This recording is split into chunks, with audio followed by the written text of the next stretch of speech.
আলোচনায় মডেল মনিকা কবির। রাশিয়ান বংশোদ্ভূত মডেল ও social media influencer Monika কবির, যিনি কিছুদিন আগেই ঢাকার এক পথচারীকে মারধর ও কটূক্তির ঘটনায় ব্যাপক সমালোচনার মুখে পড়েন। সেই বিতর্ক পুরোপুরি থিতু হবার আগেই নতুন এক চমক। বিয়ে করে নতুন জীবনে পা রেখেছেন মনিকা। তিনি তার ভেরিফাইড ইনস্টাগ্রাম অ্যাকাউন্টে ঈদের দিন ২১ মার্চ একটি ভিডিও প্রকাশ করে নিজেই জানান এই খবর। যদিও পথচারীকে মারধর সংক্রান্ত বিতর্কিত ঘটনার পর তিনি তার ৩,৮৭,০০০ ফলোয়ার যুক্ত ভেরিফাইড ফেসবুক অ্যাকাউন্টটি হারান। ১৬ মার্চের পর তার ফেসবুক অ্যাকাউন্টটি খুঁজে পাওয়া যায়নি।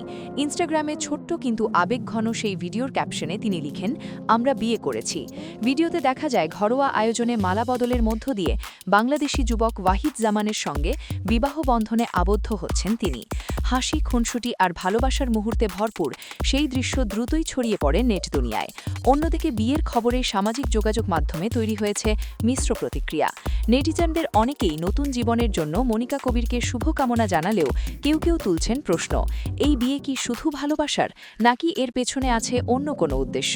বিশেষ করে বাংলাদেশি পাসপোর্ট পাওয়ার বিষয়টি নিয়েও চলছে নানা আলোচনা সমালোচনা।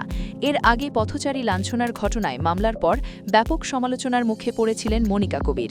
আর সেই বিতর্কের রেশ কাটার আগেই বিয়ের এই ঘোষণা যেন নতুন করে আগুনে ঘি ঢেলেছে। ডেস্ক রিপোর্ট, জনতা মেল, ডিজিটাল, ঢাকা।